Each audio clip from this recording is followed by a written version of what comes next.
Okay, those who like to share, please.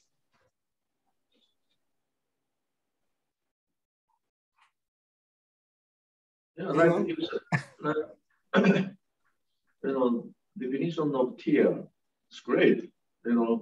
Sending on yourself or others, total different, level.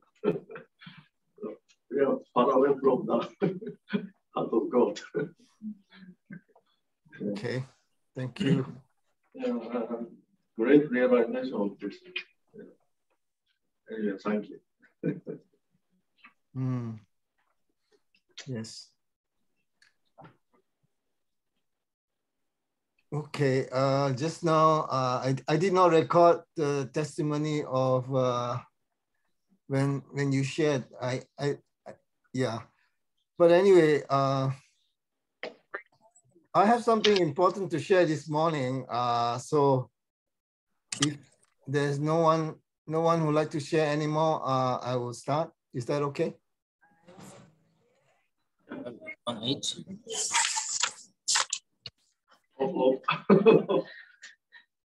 I already gave you my reflection, sir, so nothing from me. Okay. Okay, I will start. Usually the sessions I have with all of you here, I start with a session for new guests because I feel that we need to have some kind of curriculum for new guests. Not that divine principle is not important. I try to use Father's words to highlight the most important aspect of our character, which is our heart. And usually the second part is more for members. But this morning, I like to focus on members, okay?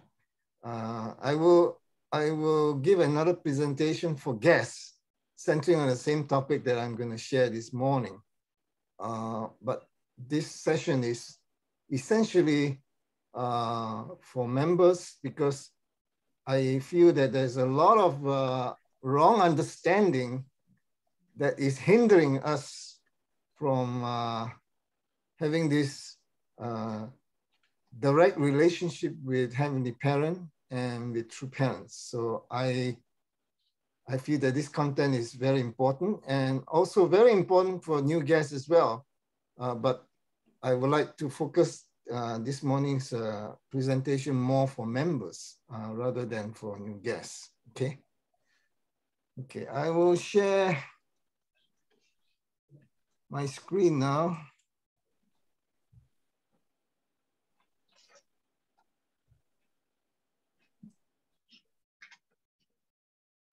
Okay, as usual, we have to start with understanding of, first in this presentation, make a case for heart, and also what is the difference between heart and love? It's a very important question, actually. And also, how can we have this enter into the realm of heart of God? What was the original way that God wanted us so that we can inherit his heart? And now that man has fallen, what is the process for which we can separate or subjugate Satan or separate from the realm of heart of Satan and restore to the realm of heart of God? So I hope it's not too confusing, but I'll try to cover these questions that I just posed. And let's start by first emphasizing the importance of heart. Okay, and I always start with the French mathematician and philosopher, Pascal. The heart has its reason, which reasons know nothing of. Which means that what he's saying is that we can know the truth not only by our reason, but by the heart. So he's probably one of the very first or few philosophers that emphasize that we should focus on heart and not only focus on reason. And we know very well that Western civilization went the other way, centering on another philosopher and mathematician, Descartes. I think, therefore I am. Okay. So it's very unfortunate that that's the case. Because of that, this is the reason why this presentation becomes important. Okay. We have to understand that principle, divine principle, talk about us, our most essential character is heart. God's most essential character is also heart. So that's why it's so important to understand that we have to develop this heart that we are all blessed with. And then what is the relationship between heart, intellect, emotion, and will? And that's the next question. And then the other question that is also very important is, what is God's way of, so that we, Adam and Eve, can, and descendants of Adam and Eve, can inherit this heart of God? Because that's the most essential character of God, okay? So first, I'd like to highlight, first, there is another emphasis that unfortunately has made it very confusing. When we start to talk about heart, many of us question, why is heart so important? Isn't love more important than heart? Yeah, that's the question, right? And if you look at all self-help books, you know, and even Christianity, the focus is not so much on heart. The focus is on love. But then we have to also ask ourselves, what was the love that Jesus emphasized? Very different from the love that Paul emphasized. So between the words of Jesus and the words of Paul and the letters of Paul, there is great difference between the emphasis on love. Okay, and I'll get to that. But first, let's first ask ourselves, what did True Father talks about the difference between heart and love? So I shall read the words here in italic. That is why the Unification Church envisions and strives to create a world of heart more than a world of love. So Father is talking about our mission is basically to emphasize and bring about a world of heart more than a world of love. So Father's own words here, you know, not that love is not important, but emphasis is our mission is to bring about this world of heart. So you may ask, why this difference between heart and love?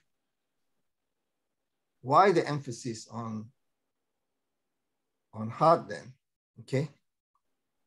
Now, I will answer, hopefully, these questions that I have posed, okay?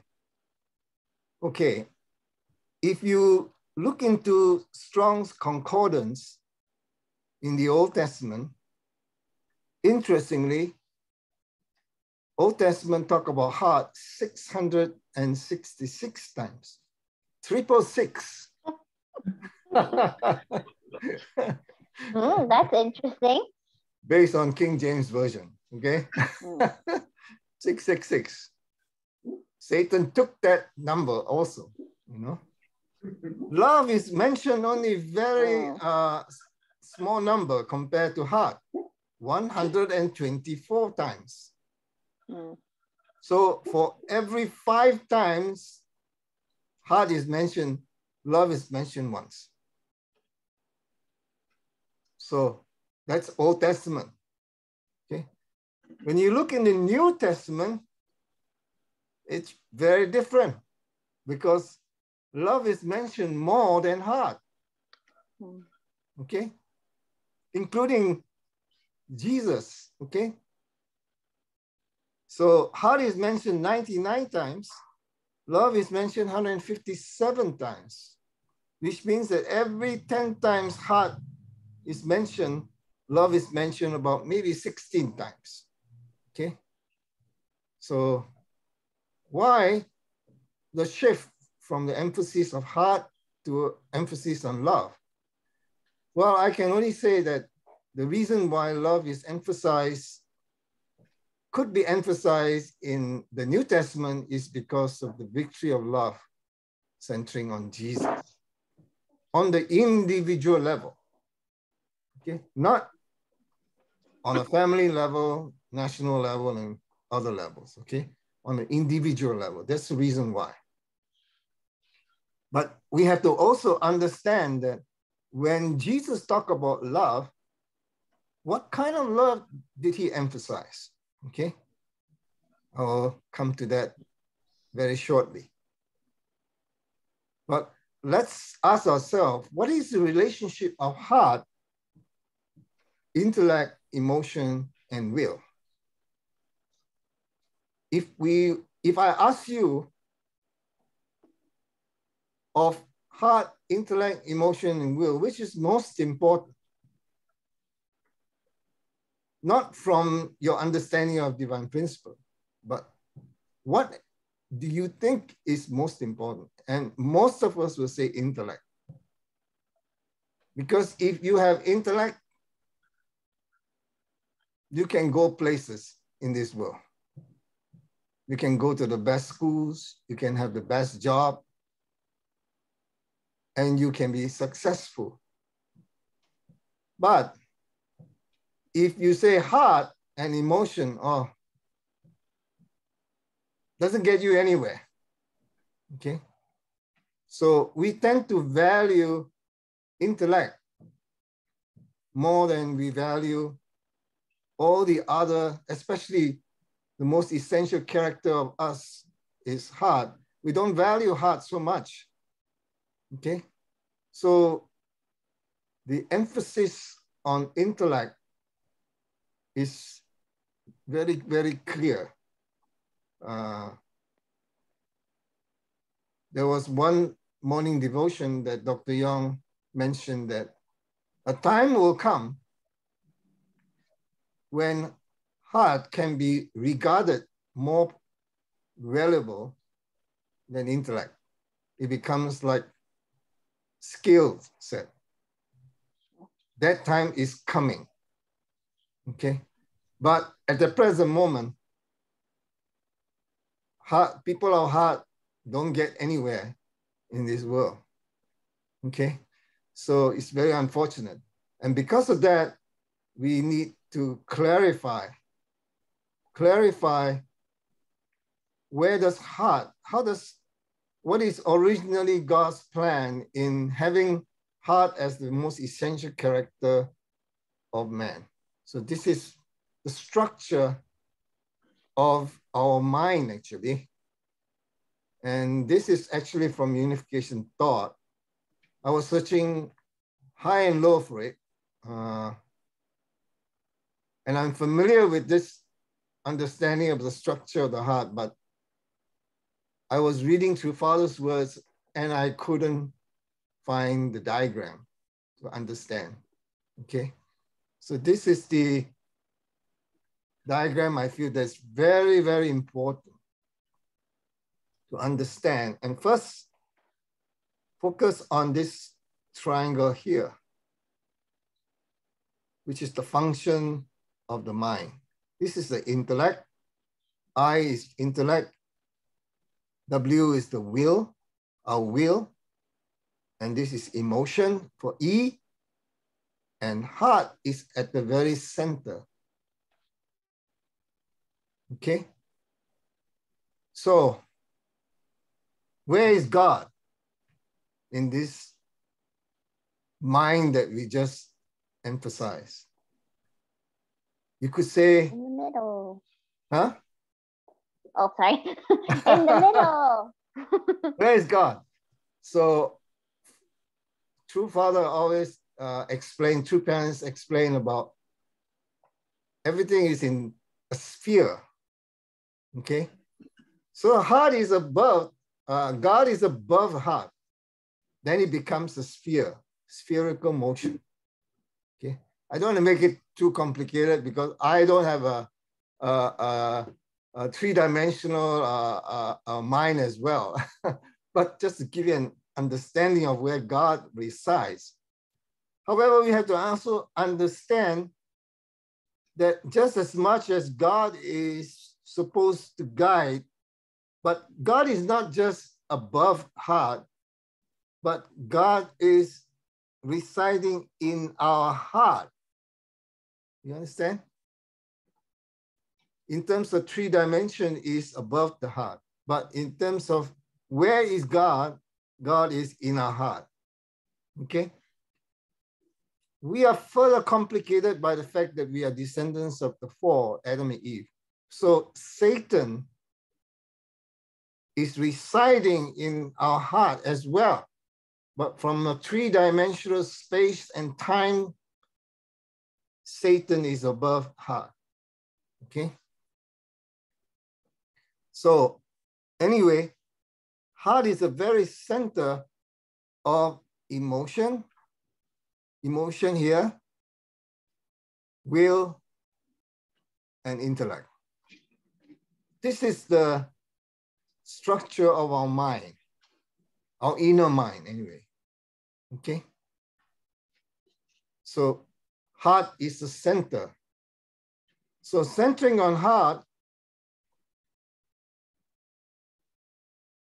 intellect seek the next triangle, intellect seek for truth, okay?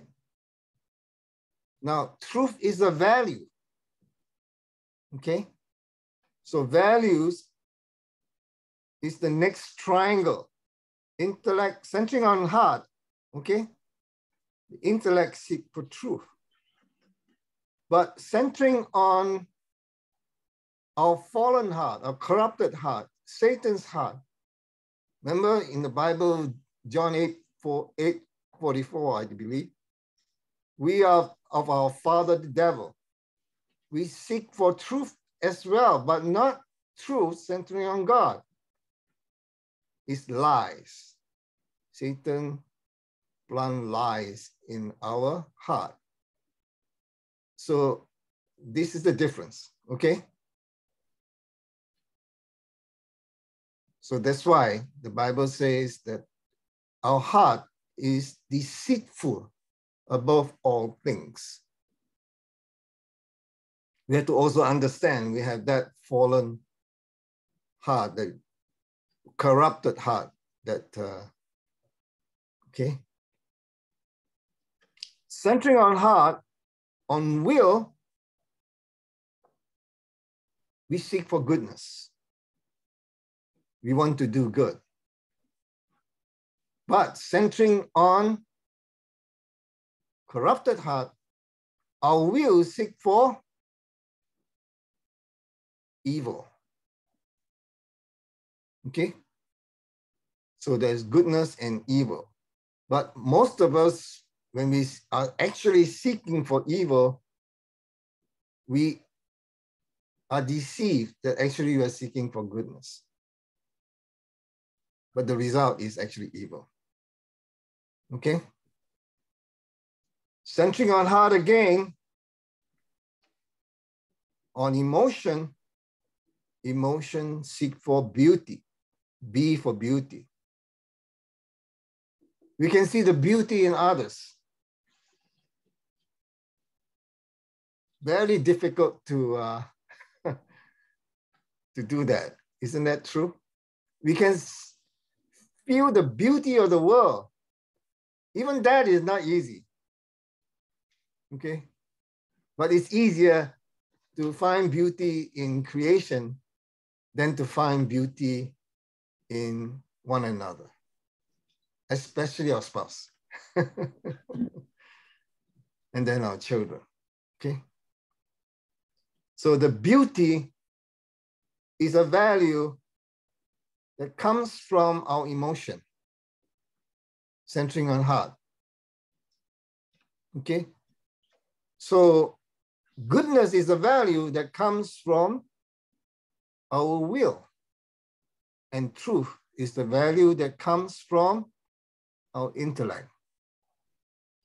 So if our life is centering on the values of truth, beauty, and goodness,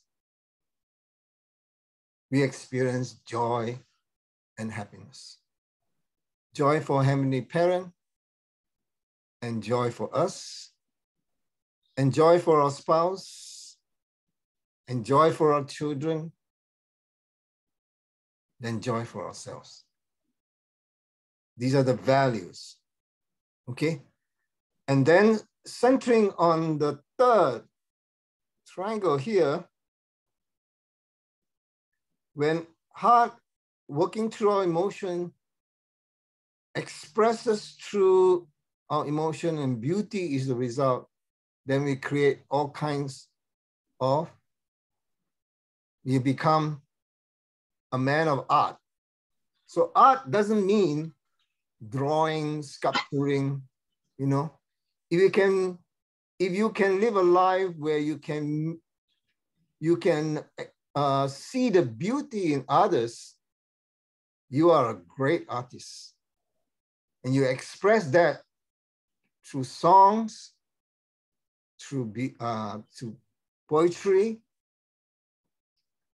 through dancing. Okay? That is culture. Yeah? So you are a great artist because the greatest artist is none other than God. So finding happiness, joy and happiness, actually, you need to be an artist. Nowadays, there's so much emphasis on technology and science. When you study humanities, you don't get any money from studying humanities, you know? So people do not know how to appreciate anymore. In the schools, we learn how to be critical. Isn't that amazing? And what's the work of that? Work of people who are intellect. So you cherish the values of being critical rather than the values of trying to appreciate. Don't you think that that's the working of Satan? Because when you are critical, wow, you can get far because if you learn how to criticize others, you can become a leader. But you are just passive follower. You cannot criticize. Nah, you cannot be a leader, right? But joy and happiness come from people who can appreciate the beauty in others and express that beauty. Then there is joy and happiness. So I mean, introducing something very important here is that in order to reach the heart, in order for God to inculcate this heart so that we can cultivate this heart of God, can God just create us so that we can have God's heart? Even God cannot do that. Can God create us in such a way that we are as loving, all loving as He is? God cannot do that. It's impossible. So you say, well, if God cannot even create Adam and Eve that's all loving, it means that God is not almighty. Right? There's a misconception. God cannot be almighty and all loving at the same time. Cannot. This is a Christian understanding that unfortunately is introduced that God is almighty, more important than all loving.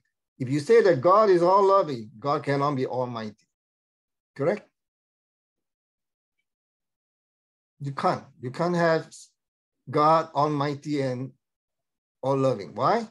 Because love, in order to be all loving, you can give, but you cannot force the person to receive. Can you? You can't. God gave responsibility. The word responsibility comes from the word what? Respond. That means God can love with all his heart. And we already studied that. Even God feels ashamed that he didn't love enough. No matter how much God loves, he feels ashamed. But the response is something that God cannot guarantee or force upon that person. Correct?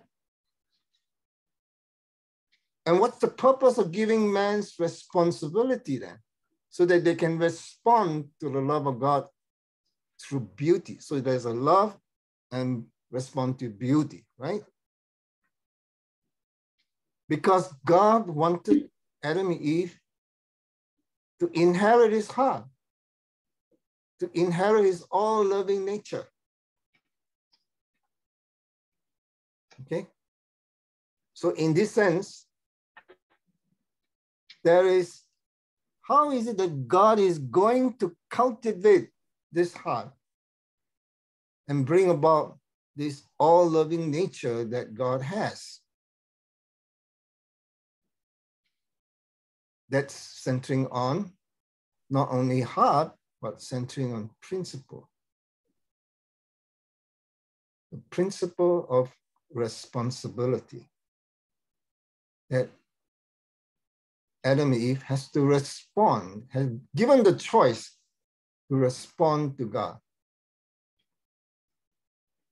Yeah. So, centering on goodness, yeah, we have a world of ethics and morality. Okay, centering on heart, on will, goodness comes about ethics and morality. Centering on truth, okay, science and philosophy develop, all centering on heart. Okay. So this is the who we are in terms of our mind. Very, very important. And it's not just in terms of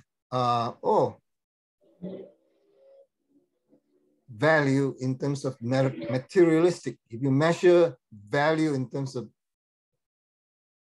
what is materialistic, what we can gain from this physical world, very unfortunately, then heart is not important at all. But it is heart that brings us joy and happiness. And God wants to cultivate this heart, inherit this heart through what? Through values. We can only inherit God's heart through values.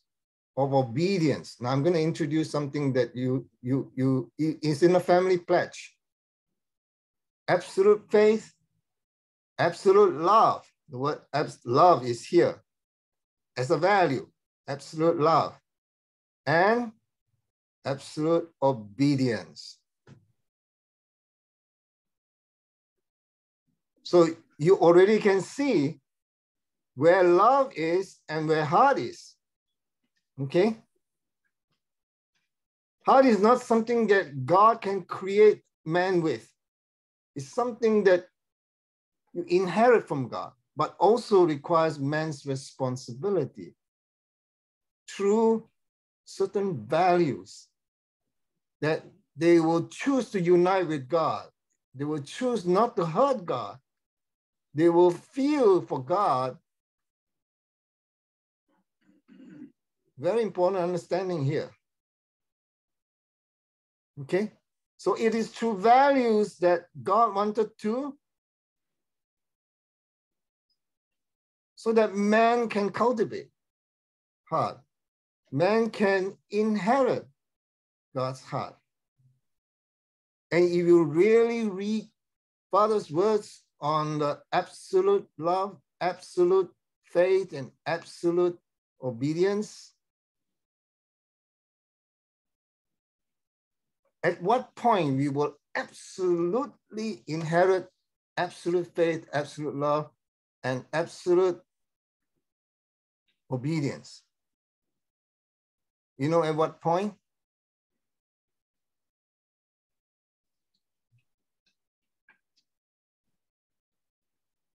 When Adam and Eve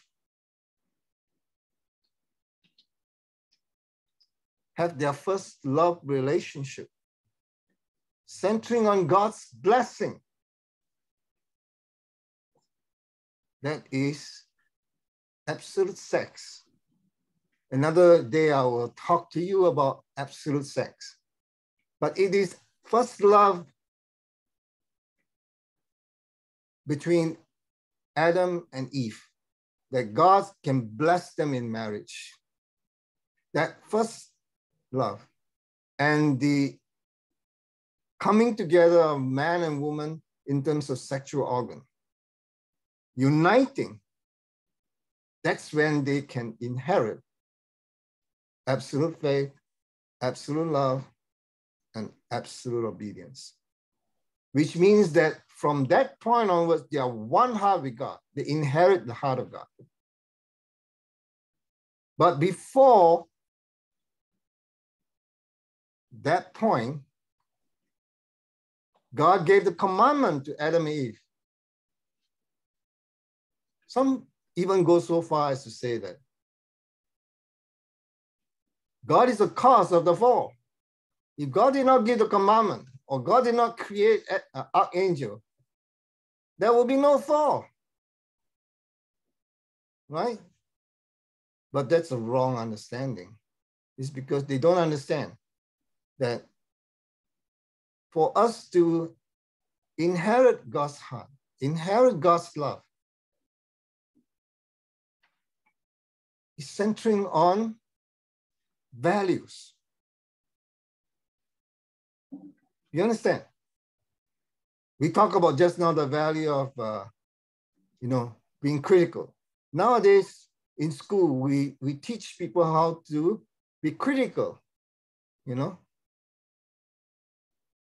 and they think that is what life is all about. But we are never taught how to appreciate. Never. So very unfortunate. You see, once you raise up the value of being critical, for example, you enter into Satan realm of heart. No, you're not. You criticize. You complain also. And we say complain is,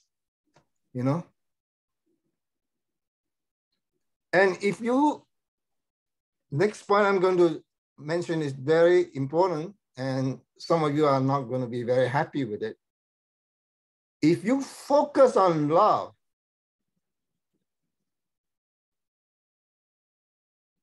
what happens? What happens if you focus on love? Love is not, it's supposed to be something that we inherit from God, love, as a value as well, okay? Absolute faith, absolute love, and absolute obedience. Love is from the heart, actually. If you focus on love, what will be the result? You will feel, you will compare, and you feel lack of love. Jealousy will come, and vengeance will come. And then what happens?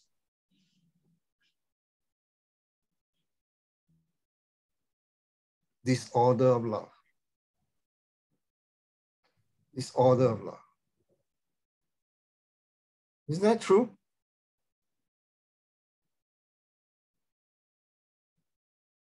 So let's get back to the fall now. What is it that made Eve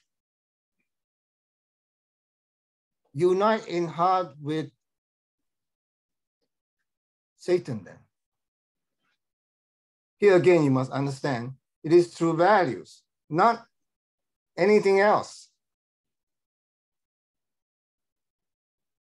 Eve was told not to eat of the fruit of the tree of the knowledge of good and evil. She knew very well what it means.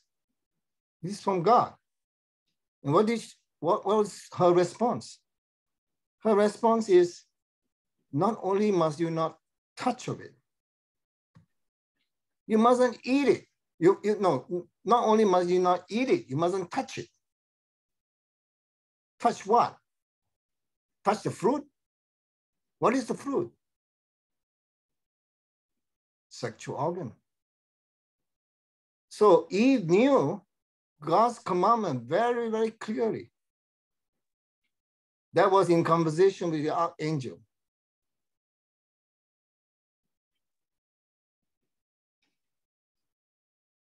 She knew the seriousness of God's word.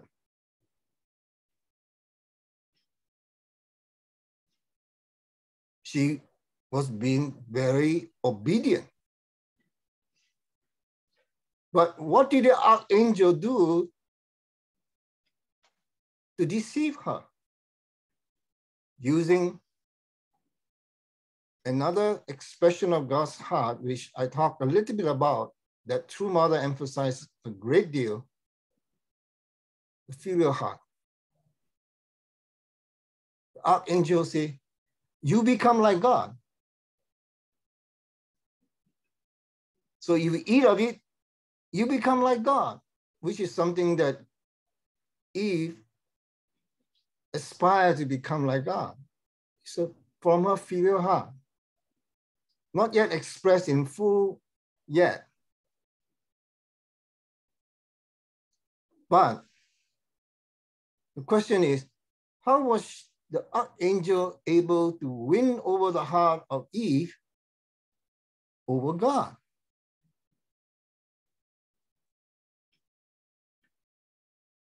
He started to explain to her about his own situation, which is what? On the question of love.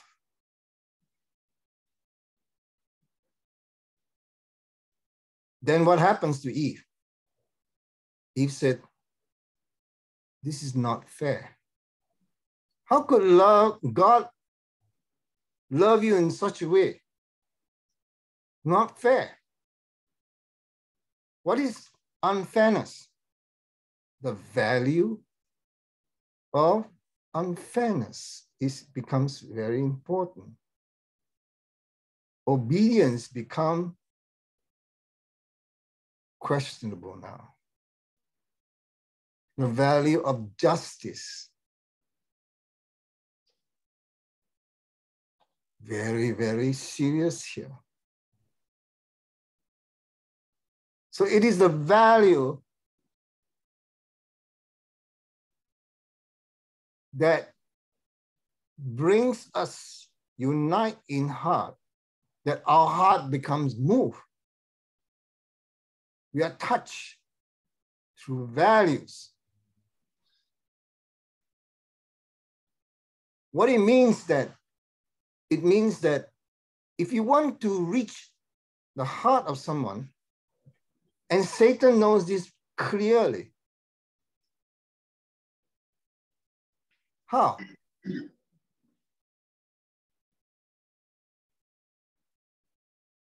Fairness.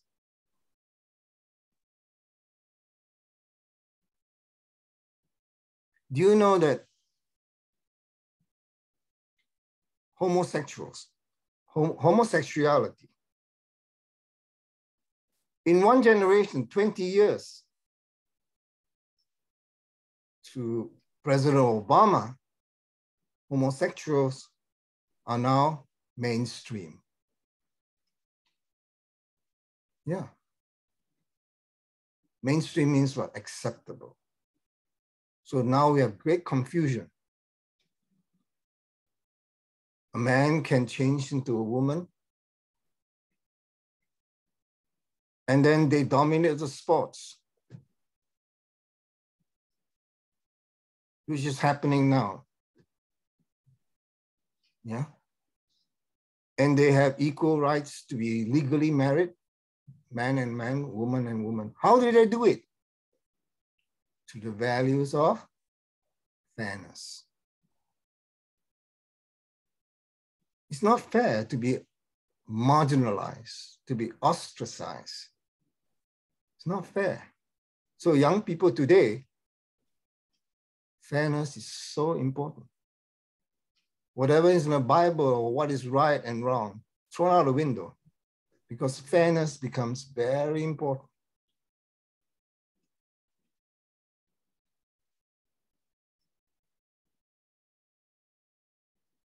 When you center on the value, when you center on love, what is the result?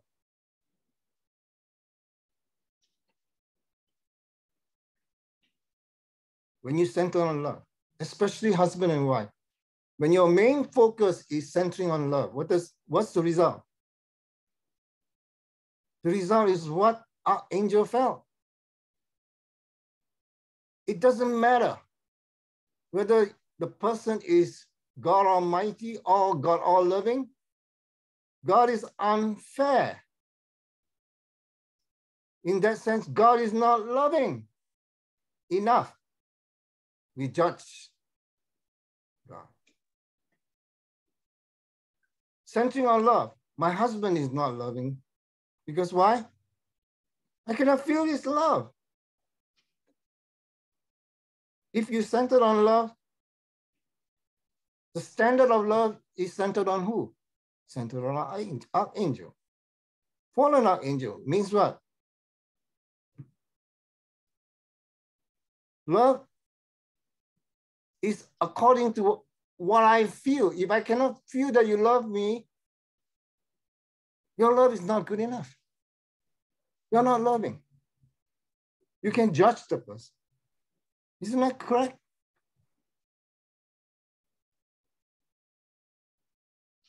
So it's very important. That's why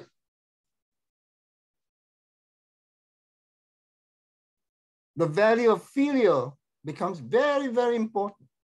Because why? If you focus on love, you will never be able to love God. You will judge God and say that, God, you're not fair. You're not loving enough. That's why filial heart becomes very important. A value of filial. But in Western culture, filial is not important at all, right? So the love culture, they took God out of the equation. When you throw God out of the equation, you're centering on love, what happens? people become more loving? No. You have the sex revolution of the 60s. And what happened? The family breaks down completely. So the values is very, very important. So in China, Japan, Korea,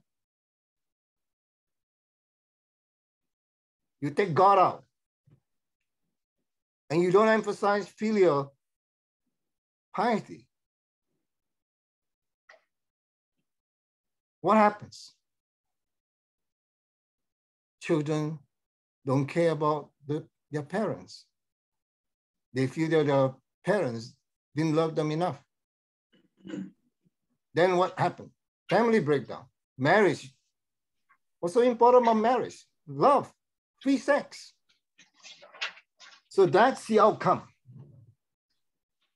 depending on what values you emphasize, okay? Or the values you did not emphasize, and you emphasize some other values. That causes a lot of problems.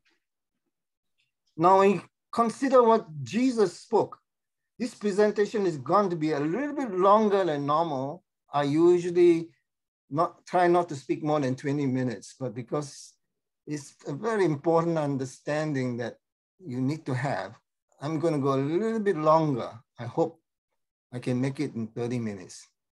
Now let's see what Jesus spoke about in terms of love. Very important, right?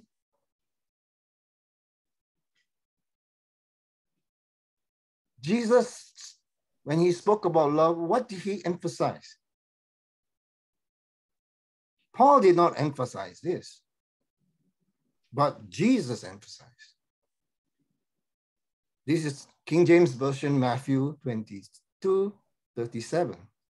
Jesus said unto him, thou shalt love the Lord thy God with all thy heart, and with all your soul, and with all your mind. Which means what? Love is not just love anybody you want. What is Jesus emphasizing here? That love, there is order. There's a hierarchy involved here. So when Eve sympathized with the archangel, what does that mean? It means that archangel was able to win over Eve's love over God. That means what? Eve did not love God, but Eve loves archangel. That's why her heart went for him. The sympathy that she has towards him resulted in the fact that the archangel could have a sexual relationship.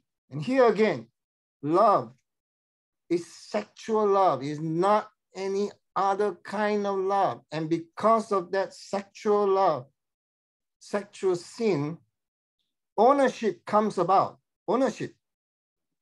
We become owned by Father the devil. Love, sexual love, union of spirit and Eve bring about Satan as the owner. God cannot say no, because why? It's principle. Originally, God wanted to have the first marriage of Adam and Eve, where their first love relationship, that love is centered on God. You understand? So in this sense, God becomes the owner of Adam and Eve. That is understanding of love from the perspective of absolute sex. God cannot be the owner. Satan is the owner. Why? Principle.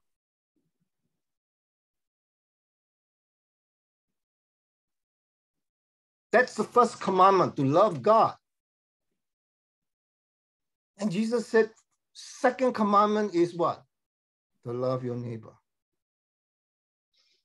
The fallen world, what Satan has done is that, now, You don't have to love God. We first have to love one another. You remember a few mornings ago, there was one sister that dedicated her life so much, maybe what, 5 years, 6 years, did everything, fundraising, witnessing, and all that. When she came back to headquarters church, nobody cared for her, nobody loved her. Not that there's nothing wrong with that. There's something wrong with that as well. But the fact is that she dedicated her life to God, but she did not feel that love of God. And so she was seeking for love, but headquarters did not give that love. So what happened? She went back home and she found the love in her mother. This is also our problem. But centering on love, always problem. You always will feel, I cannot feel love, so therefore you talk about love God more than you love your parents. And that's the next verse. What did Jesus say about love of parents and love of God? Wow, this is difficult. Most Christians don't talk about it. But this is from Jesus. He that loves father or mother more than me is not worthy of me. And he that loves son or daughter more than me is not worthy of me. My goodness, it sounds as though Jesus is so desperate for love. Why? Why is it that Jesus emphasized so much about this order of love? Because fallen love came from the disorder of values. You understand? So the hierarchy of values is very, very important. If you put one value above the other, and it should be the other way around, that's the fall. If fairness is so important, then what happens that love becomes disorderly? You understand that? Very important understanding here. So our generation today talks about love all the time. In Vegas here, we're going to focus on real love, not true love, real love. Real love is more important than true love. Why? Because you can feel that love. If you focus on love, what happens? You can never feel true love. You can never give true love. Never. Because that's what the fall is all about. I hope you understand. Women, I'm sorry to say, I'm not trying to be biased towards women, okay? But I'm saying this to you, sharing this content with women is more difficult. Very difficult. I don't know. Maybe you can share with me later on, but maybe I'm prejudiced, maybe. And then the other part about why is it that Jesus emphasized love? The love that Jesus emphasized is love according to order. Furthermore, he emphasized something that is the most difficult to do, which is what? But I say unto you, love your enemies, bless them that curse you, do good to them that hate you, and pray for them which despitefully use you and persecute you. If someone hit you on the right cheek, give the left cheek. You want to gain your life, you will lose it. But when you give your life, you will gain it. These are all words from Jesus. Very contradictory. If you take God out of the picture, these words are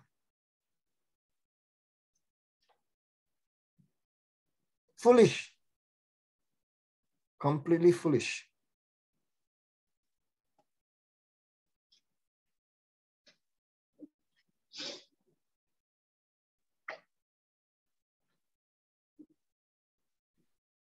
So in terms of restoration right now, is the emphasis that we have now on love?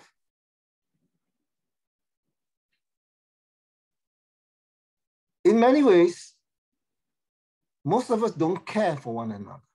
Don't talk about we love one another. We don't care for one another. Because we are not centered on God. We don't have that heart of God. So what is it that, what age are we living in? We say we are living in the age of attendance, which is what was emphasized this morning devotion. Again, this is the era of attendance. What does it mean? Jesus said, I came to serve, not to be served. True parents said, I came to attend to you, not to be attended.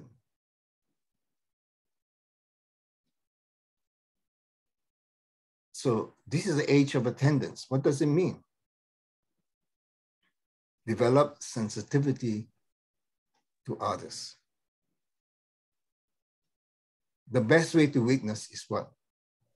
To know the person you're witnessing heart situation. To understand. When you can understand, you can forgive. And the person that is being witnessed to can feel your care and your attention and your love.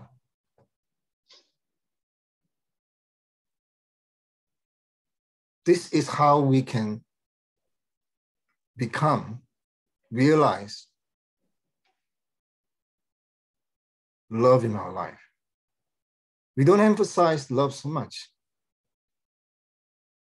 Yeah. Eastern culture know the importance of love. Eastern culture don't emphasize on love. Why? Because they know to reach the heart, you emphasize value. You emphasize filial piety. You emphasize shame.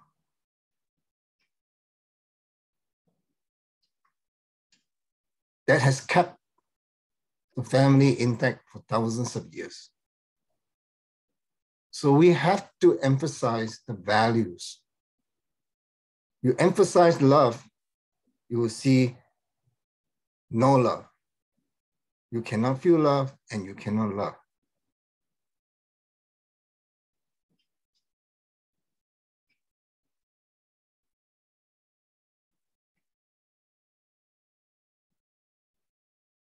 I don't know whether it's difficult for you to digest this content, but I more or less explain to you. I hope I answer all the questions that I posed from the very beginning. I'm open to your comments. I hope I didn't destroy some of your faith. Yes, you did. I'm kidding. I have some resistance, but I'm more than happy to talk about it.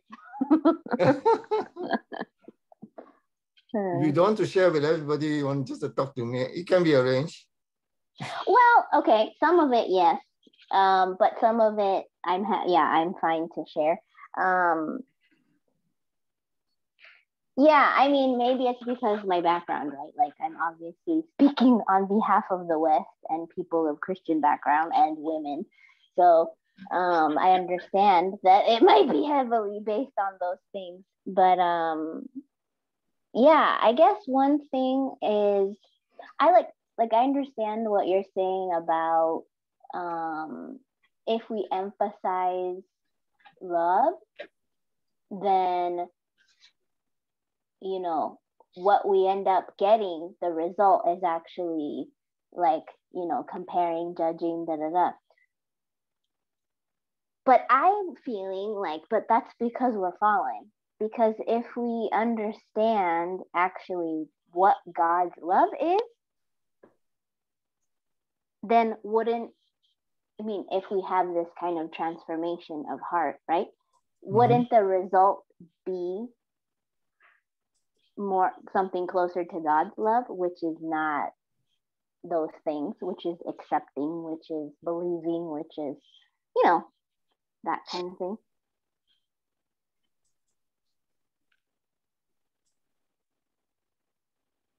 Like that, I guess what I'm saying is your, and excuse me if I'm wrong, criticism of focusing on love because of the fact that we have inherited the fallen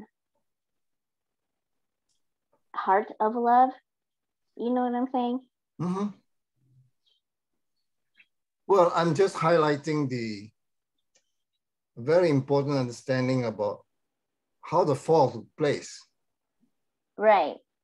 Mm-hmm. Many of us understand the fall just in terms of, it's sexual attraction, that's it, Right.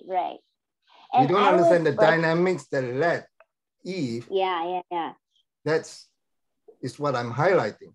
So as long as you are aware of this, and you're trying to be a more loving person and not judge others in terms of whether they are loving or not,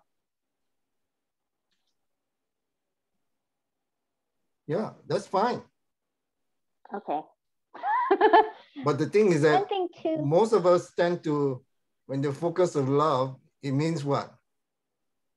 My idea of love. Right? My idea of love. And basically focus on what? I cannot feel your love. If I cannot feel your love, you can love with all your heart, with all your mind. As far as I'm concerned, you're such a hypocrite. Right, exactly. And then you condemn that person. And if that person happens to be your father or your mother or your spouse or your children, then what?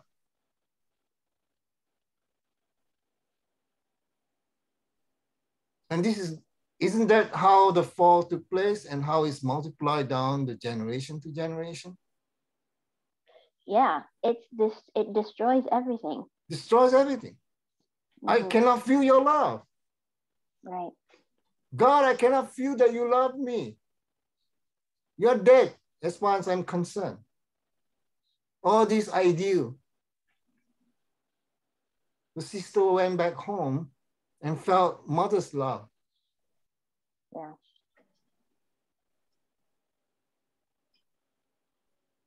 I'm not saying that our church shouldn't be more caring and loving. We should be more caring and loving. I'm more talking about individually. If you focus on love, you have to deal with what happened at the fall. Yeah. Whether you're a husband or whether you're a wife or whether you're children, you cannot escape from that reality.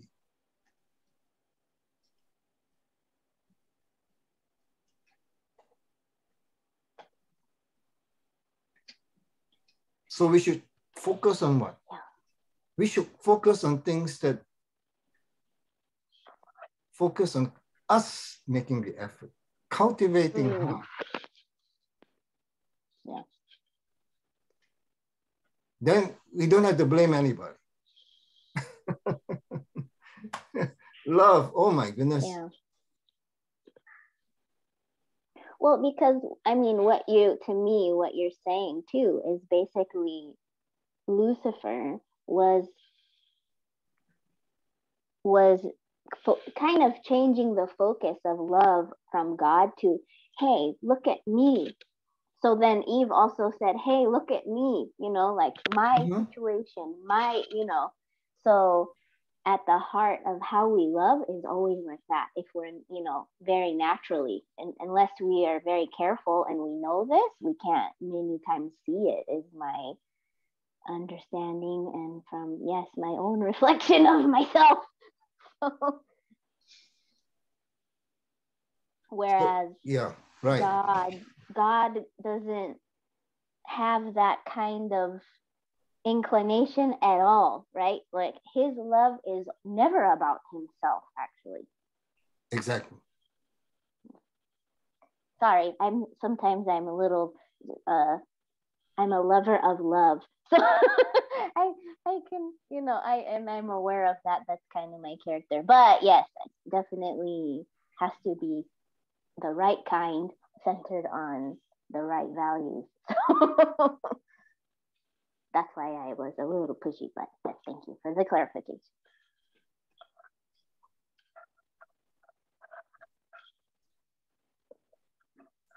I'm amazed by Japanese members because they emphasize so much on the value of loyalty.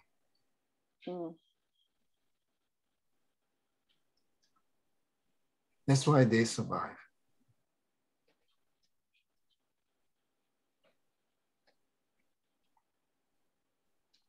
To the outside world, loyalty is stupidity. Yeah. When I watched Mulan 2, I was moved. The story is very stupid, but I was moved.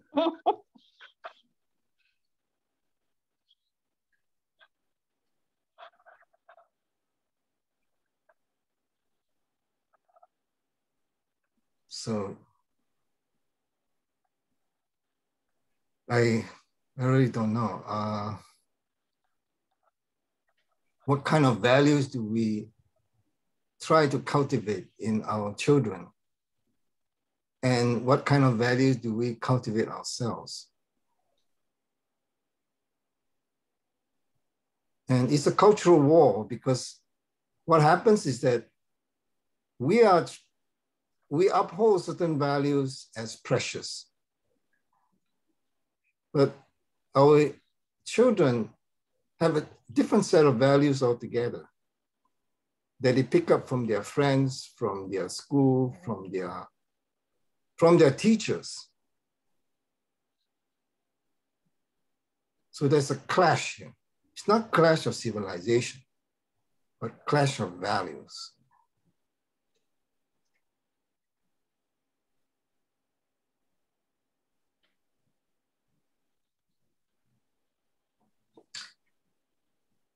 I do not have an answer to those challenges that we face, but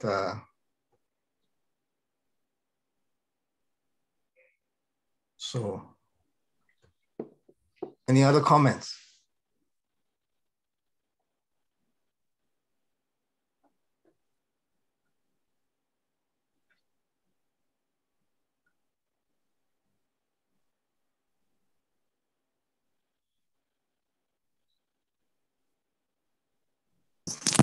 I have a question. Yep. Yeah, I do believe, it's important for the individual to find value, or the importance of finding value in, different values that God have.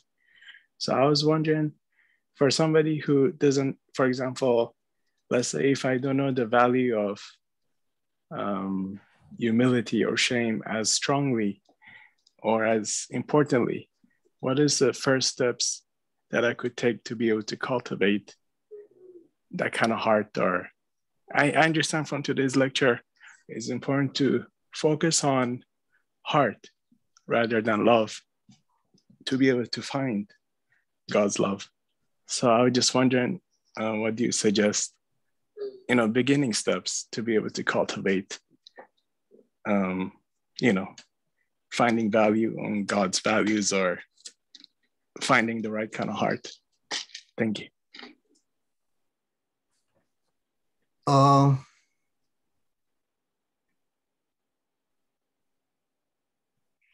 To change our lifestyle around is not something that happened overnight. So it has to be centering on God's words. It has to be centering on prayer. I don't know. I feel that over the years in the church and met so many members, I've not come across someone that really loved to pray. So if I emphasize prayer, you say, hey, I've never come across someone who loves to pray, And I was working with Dr. Che. He was very honest, He was asked to pray and say, why you ask me? I don't like to pray. Okay, word, prayer, and devotion.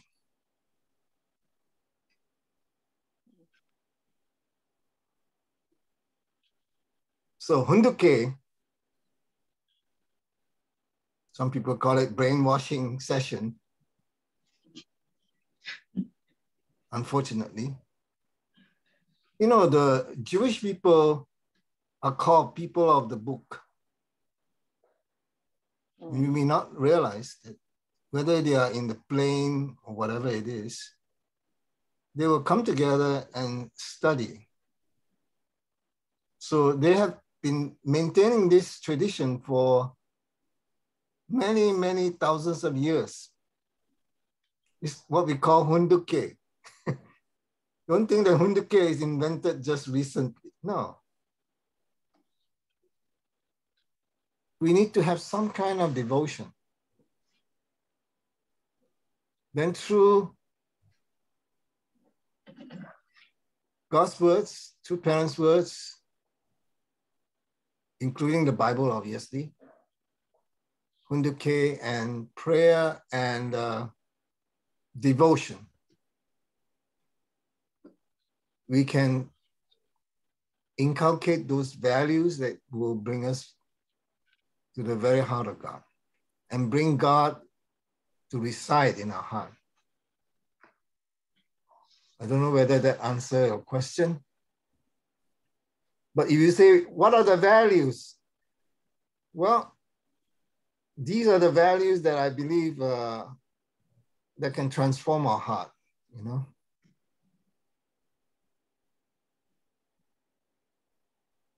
Love of God's word, love for hunduke, love for prayer. I don't like to pray, but I still pray. And when someone called me to pray during morning devotion, I said to myself, why you call me? I'm not a man of prayer. But then later on, people will say, thank you so much for your prayer.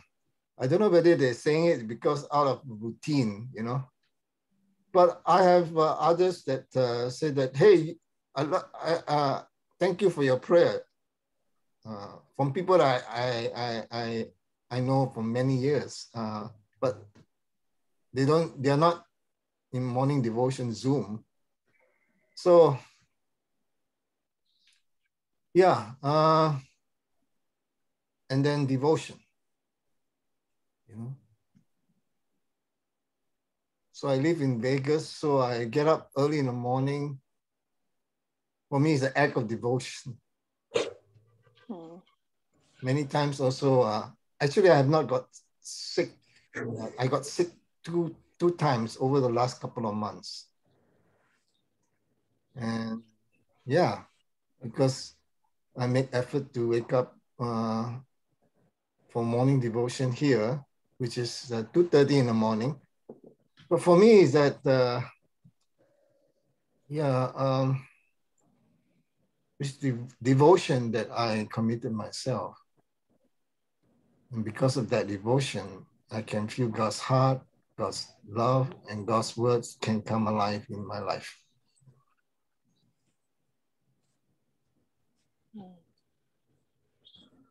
David, can I say something? Yeah, please. First of all, this lecture was really good. I was feeling every single word of it. And I have an experience based on Matt's question. And it was like during my life of faith when I was full-time fundraising or whatever, I had read this speech called Compassion by Hilgenham, and he talks about generosity, compassion, and love. Basically, in order for us to grow, everybody's made of mind, body, and spirit, and we all have emotion, intellect, and will.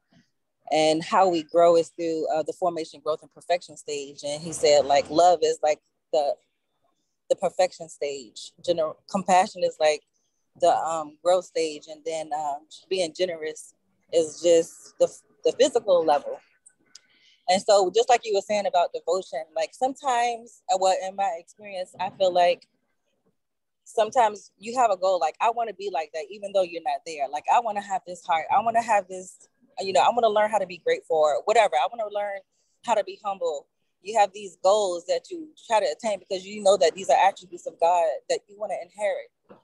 So you make a condition. That's why we make conditions, right? Like foundation of the faith, foundation of my of substance, so that you can make the foundation to like meet the Messiah, which I feel like is like inherit the heart of God or the heart of true Father. So I feel like when you grow on a physical level, sometimes you just got to make a schedule. You just got to do it. You know what I'm saying? You just like put yourself into it because you know, as you continue to do it, you start to understand what's happening, and then you start to get it. It becomes a natural response. You know what I'm saying? Like it just takes, like you said, devotion, that time. It takes that heart to like, sometimes you don't feel it if you just quit, but if you get over that next hump, you know what I'm saying? Then you start to understand, and then eventually it becomes a part of you. So I don't know. That's just my experience, and I just wanted to see how you felt about that comment. Thank you.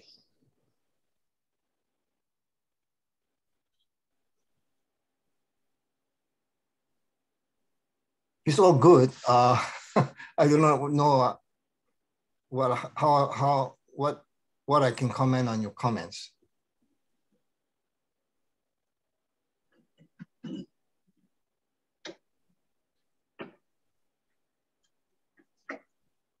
Oh, you don't have to comment. My bad.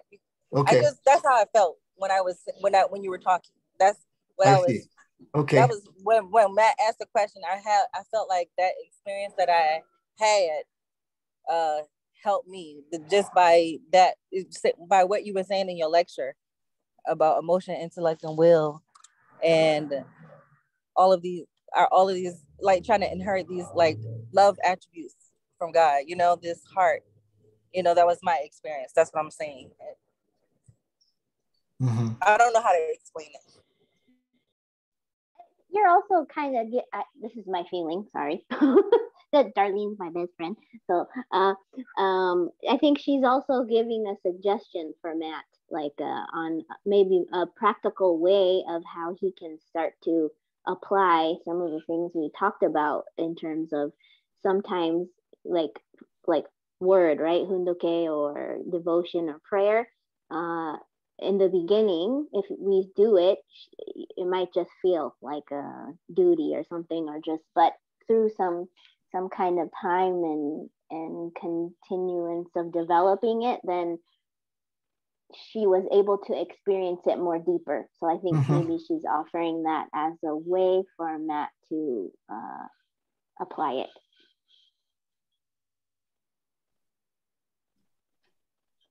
I just want to add that there's a process as well in terms of restoration of heart that I haven't. I'm supposed to start talking about it as part 2, which is very important. We have to also understand that we have a corrupted heart as well, and centering on Jesus, he clearly knows how to transform our corrupted heart, our fallen heart. So that's also something that I need to share as well. But those are very challenging. I said to Brianna and Mr. Fujita that it's a painful process. To take care of pain, you have to go through pain. There's no shortcut. Sorry. I'm preparing myself, David. I'm preparing myself. So I'm still on the topic, on the first part where we talk about original expression of heart, and giving you an understanding about our inner mind, also in terms of especially so much emphasis on love.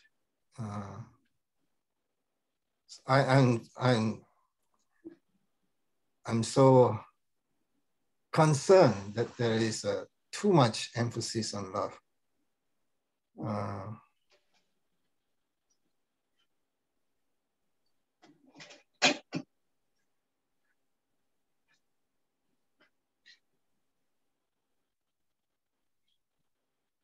Too much emphasis on the words of Paul instead of the words of Jesus.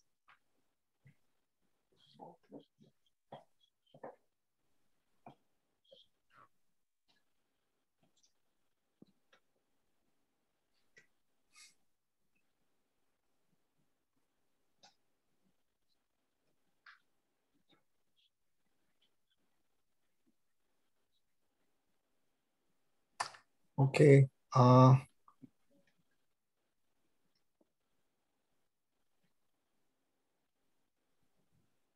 I hope this has been useful. I hope I didn't give you another reason to struggle over. Oh, can I share one more thing? Sorry, Yes. I wanted to mention something. Yes, Diana. So just something I was thinking about when you were talking about the triangle. Sorry guys, I'll keep it quick. When you were talking about like the emotion and heart and beauty and the, like, you know, God being the ultimate artist or whatever, I thought about Hyojinim, and like, so actually Buntaro shared some like clip with me early this morning. So I had been thinking about Hyojinim a lot this morning, and I just really, you know, his dedication and his music is amazing. You know, it's so beautiful, the kind of heart that and I think, like, you know, it's really his filial heart towards his parents and his towards God. It's incredible, you know, in his music. So that's all.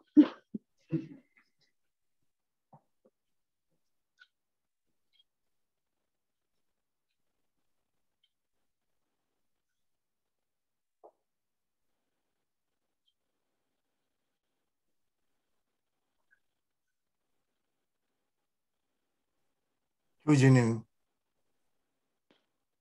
is the, how to say, embodiment of filial heart, for me anyway.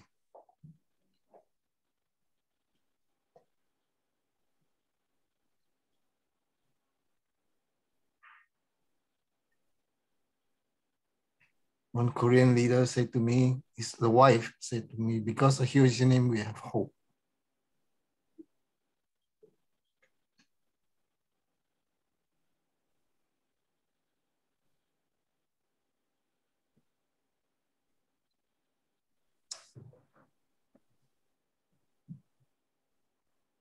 May I say something? Yeah, man. So it's really sad that one has to face all this confusion of love and heart. And, And at the same time, we have the hope that we are a small number of people, but we could hear this kind of message, and we know what's the love and heart that God wants us to learn and inherit, which is total illustration, especially for women, as illustration of what Eve couldn't. And in every culture, every school, so much confusion. This school just celebrate the Valentine's Day, but what kind of love they're talking about is just this is the one that you said, it's a fairness towards each other. But then that's based on the Lucifer's complaint that that's not fair. So let's be fair. It's based on that. And although sexual education in school, so external, we need to teach kids that not just external, and then when the relationship happen, what to do. Not that's just the what can I say, result. We should really teach that what actually it should happen in the family. The parents really need to connect with God's heart, with the heart. Well, ideally, I may not be able to do so much yet, but we can love and raise children.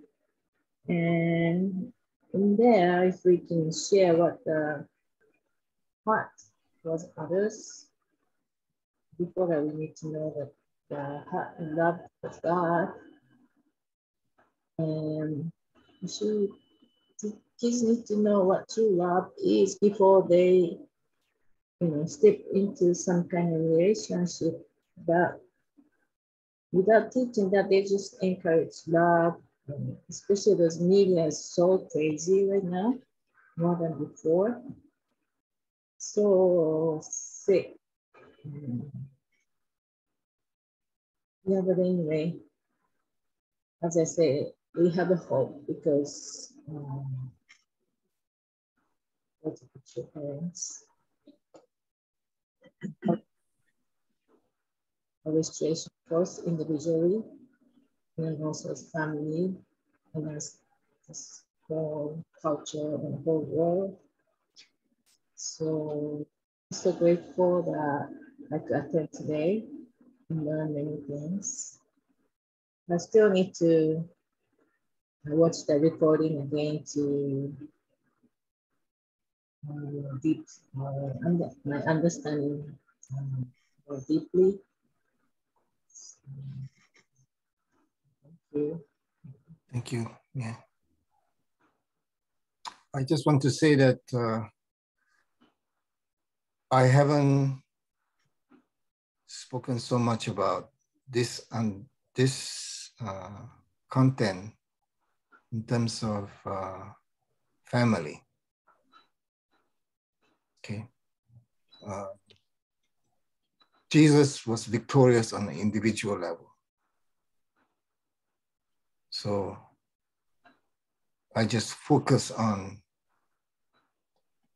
individual. It becomes very complicated when we move on to family. So, because Jesus emphasized very clearly the order of love,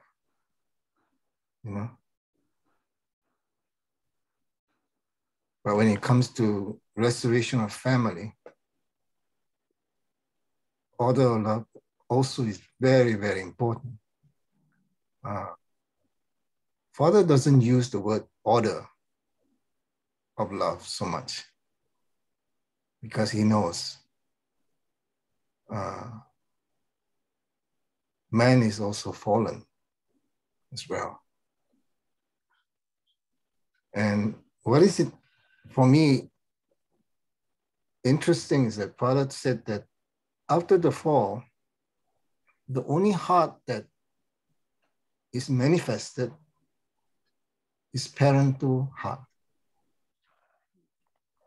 especially mother's heart. This is a very important understanding, because that's why True Father said, when mother loves children more than she loves husband, it's okay. Okay. Yeah, it's fine, no problem. Because you see, for me,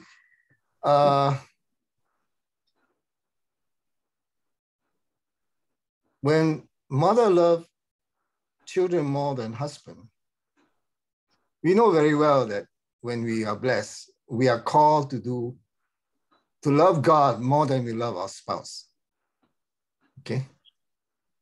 But we never, men especially, never realize that actually, oh, that's okay. But then when they have first child, the husband realized, oh, wow, my wife loves my son or daughter more than me. And then two parents say, that's perfectly fine, wonderful. So actually husband discover that, wow, blessed family life means what? Bearing the cross of love.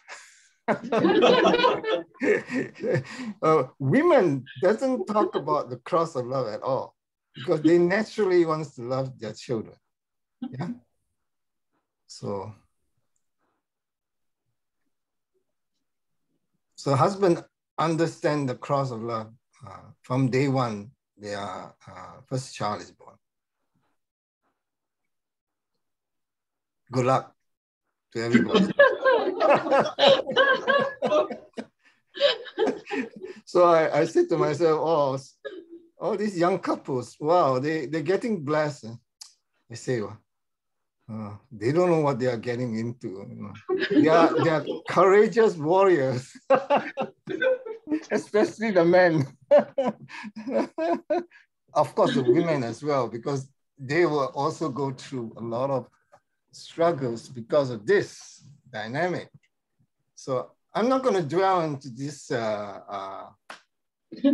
morning, because it's a very explosive thing to talk about anyway. You know? I just state out the facts, but some of you would say, I don't think so. So it becomes a gender, bias, but that's a reality, that's the reality. So how do you apply the order of love in terms of family level restoration? Oh, my goodness. We like explosive topics, though.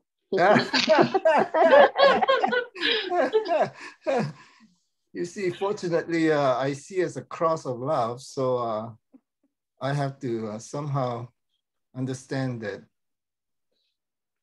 I have to overcome, There's something that God wants to educate me. This is not to say that women doesn't have a cross of love as well. But I recognize through morning devotion that actually women do not realize about cross of love at all. Yeah. Maybe it's just, it's meant to be like that. I don't know, but here again, I'm speaking from a perspective of a man. Maybe women will say, what are you talking about? We don't have cross of love. What are you talking about? You think you have a cross of love? Yeah, I don't want to start a war here, but I'm just saying that so far I'm talking about more or less based on Jesus' verse is individual level. Now, how that applies on a couple and family level, good luck. We'll talk about it another day.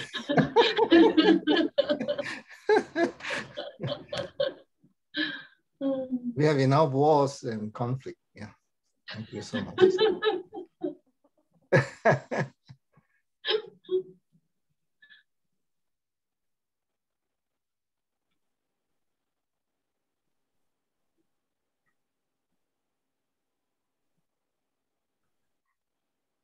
I'm not trying to discourage those people from getting blessed, okay?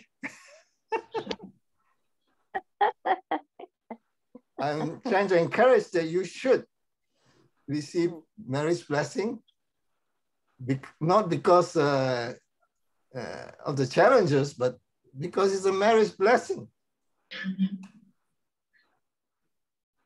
You're giving us good preparation, extra prep.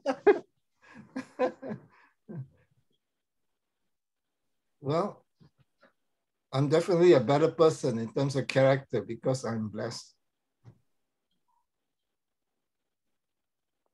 But first you have to accept all the curse that comes along with it